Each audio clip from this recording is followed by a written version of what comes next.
yang saya melihat salib ya. Ya. Tidak ada pikiran untuk apa dan siapa dan gimana.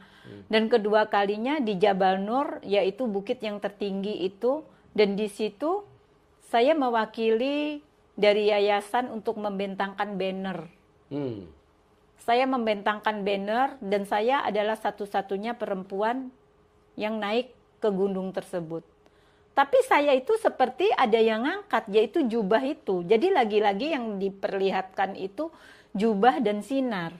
Tapi yang pertama awalnya itu memang salib.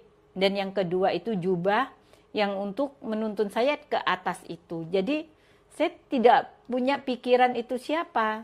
Saya kira... Sebentar Bu, itu waktu haji yang pertama itu di tahun yang berbeda yang... Tidak.